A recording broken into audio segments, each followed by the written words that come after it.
Selamat pagi, bersama saya, Cindy Raja. Mari awali aktivitas dan pelayanan Anda melalui renungan pagi. Yesus, nama di atas segala nama. Yesus adalah Alfa dan Omega, pencipta langit dan bumi, pemberi setiap pemberian yang baik dan sempurna, dan pemikul beban besar kita.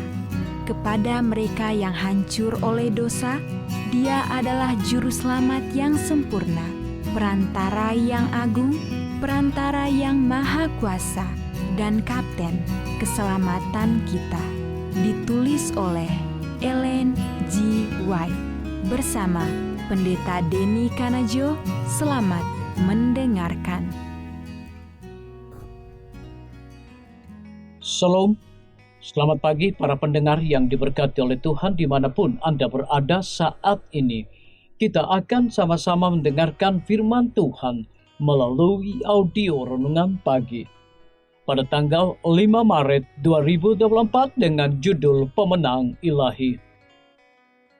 Sebelum kita melanjutkan bacaan renungan kita pada pagi hari ini, kembali saya mengajak semua para pendengar yang setia untuk berdoa bersama-sama. Bapa kami yang bersemayam di dalam takhta kerajaan sorga, terima kasih Tuhan Yesus, oleh karena kasih dan rahmat Tuhan begitu besar bagi kehidupan kami.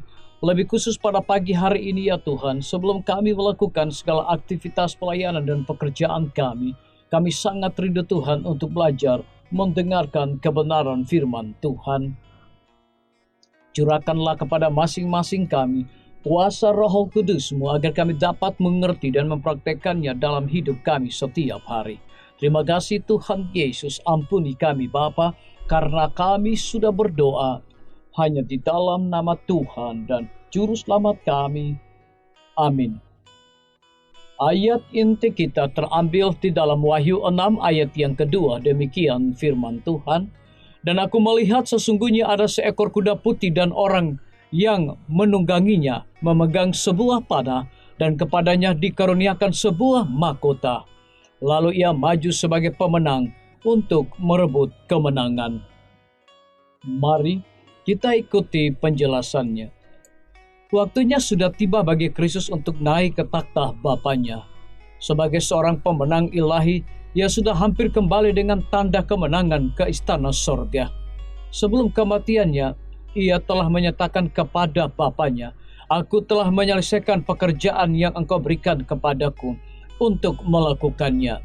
Yohanes 17 ayat yang keempat. Sesudah kebangkitannya, ia tinggal di dunia beberapa waktu lamanya, agar murid-muridnya dapat menjadi biasa dengan dia dalam tubuhnya yang dibangkitkan dan dipermuliakan itu. Sekarang ia sudah bersedia mengucapkan selamat tinggal. Sebagai tempat kenaikan, Yesus memilih tempat yang sering sekali disucikan oleh hadiratnya selagi ia tinggal di antara manusia. Bukannya Gunung Sion, tempat kota Daud, bukannya Gunung Moria, tempat bait suci, yang harus dihormati sedemikian. Di sanalah Kristus telah diolok-olok dan ditolak. Di sanalah gelombang kemurahan yang masih kembali dalam pasangan kasih yang lebih kuat. Dari sanalah Yesus yang lebih kuat telah dipukul mundur oleh hati yang sekeras batu karang. Dari sanalah Yesus yang letih dan berat hatinya telah keluar untuk mencari perhentian di Bukit Zaitun. Dari bukit inilah ia harus naik ke sorga. Di atas puncak kakinya akan berpijak bila ia akan datang lagi. Bukannya sebagai seorang yang menderita kesusahan, melainkan sebagai seorang raja yang mulia dan menang. Ia akan berdiri di atas Bukit Zaitun. Sementara sorak haleluya orang Ibrani bercampur dengan sorak hosana orang kafir, dan suara orang tebusan sebagai bala tentara yang besar akan menyaringkan sorak-sorai. Mahkotailah dia Tuhan atas segala tuan. Ketika tiba di Bukit Zaitun, Yesus menuntun jalan ke puncak yang tidak jauh dari Betania. Disinilah ia berhenti sejenak, dan murid-muridnya berhimpun di sekelilingnya. Sinar terang tampaknya memancar dari wajahnya ketika ia memandang dengan penuh kasih sayang kepada mereka. Ia tidak mempersalahkan mereka karena kesalahan, dan kegagalan mereka. Perkataan kelemah lembutan yang paling dalam merupakan ucapan terakhir yang jatuh ke telinga mereka dari bibir Tuhan mereka, dengan tangan yang direntangkan untuk memberkati dan seakan-akan menjamin penjagaannya yang melindungi. Naiklah ia perlahan-lahan dari antara mereka, ditarik menuju ke sorga oleh kuasa yang lebih kuat daripada sesuatu penarikan duniawi. Sementara murid-murid masih menengadah ke atas, suara-suara menyapa mereka yang berbunyi bagaikan musik yang paling merdu. Hai orang-orang Galilea, mengapakah kamu berdiri melihat ke langit?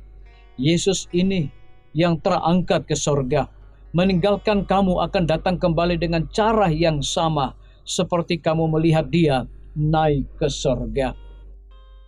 Disalin dari buku Alfa dan Omega, jilid 6, halaman 487 dan 489. Renungkan lebih dalam. Pernahkah Yesus membawa saya pulang dengan penuh kemenangan ke tempat di mana sebelumnya adalah penderitaan? Biarlah bacaan renungan kita saat ini akan menjadi berkat bagi kita semua. Kembali, saya mengajak semua para pendengar yang setia untuk berdoa bersama-sama. Bapa kami yang bersemayam di dalam takhta kerajaan sorga, terima kasih Tuhan Yesus, oleh karena firman-Mu pada pagi hari ini memberikan kekuatan, berkat, dan sukacita rohani bagi masing-masing kami. Pada saat ini Tuhan, kembali hamba berdoa untuk pemerintah kami.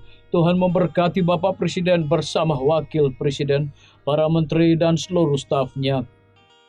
Bapak Gubernur bersama Wakil, Bapak Bupati bersama Wakil, Bapak Wali Kota bersama Wakil, camat dan seluruh stafnya, kepala desa, lurah, RT, RW, dimanapun mereka berada saat ini. Kiranya Tuhan lindungi, pelihara mereka, curahkan hikmat pengetahuan sorga selalu, agar mereka dapat menjalankan roda pemerintahan boleh sesuai dengan amanah dan titah daripada Tuhan sendiri. Kami berdoa untuk pimpinan-pimpinan organisasi gerejawi Tuhan, dari tingkat yang tertinggi sampai kepada seluruh gembala jemaat. Saat ini Tuhan, mereka sangat membutuhkan kuasa Roh Kudus dalam pelayanan kehidupan mereka setiap hari. Para tim medis Tuhan, berkati dokter, perawat, bidan, para apoteker, dan semua yang memberikan waktu tenaga mereka untuk melayani di rumah sakit, puskesmas, bahkan pustu. Tuhan, berikan mereka kekuatan kesehatan, terlebih sukacita sorga senantiasa Tuhan curahkan kepada masing-masing mereka. Guru-guru, kepala sekolah, setiap siswa, mahasiswa, dosen, rektor di setiap lembaga pendidikan, negeri maupun swasta, Tuhan berkati agar mereka juga dapat mendidik setiap siswa dan mahasiswa, bukan hanya sekedar fokus kepada pengetahuan dunia, tetapi mereka juga memiliki nilai-nilai religius di dalam diri mereka masing-masing. TNI, Polri, PNS, wira swasta, petani, pedagang, nelayan, ojek online, dan saudara-saudara kami ada di dalam penjara. Tuhan berkati mereka, hiburkan mereka, cukupkan kebutuhan mereka, berikan juga mereka sukacita senantiasa setiap hari. Para pendengar yang setia, saat ini Tuhan, dimanapun mereka berada, dengan bertambahnya usia yang Tuhan percayakan di dalam hidup mereka, mereka hidup selalu bersyukur, berterima kasih, dan menjadi saluran berkat bagi sesama manusia yang berada di dalam kebimbangan, ketidakpastian hidup. Tuhan juga berikan iman yang teguh untuk mereka percaya kepada janji Tuhan. Terima kasih Tuhan Yesus, ampuni kami Bapa, karena kami sudah berdoa hanya di dalam nama Tuhan dan Juru Selamat kami. Amin. Demikian firman Tuhan yang telah kita dengarkan. Semoga hari ini menjadi berkat bagi kita semua. Sampai jumpa. Tuhan memberkati.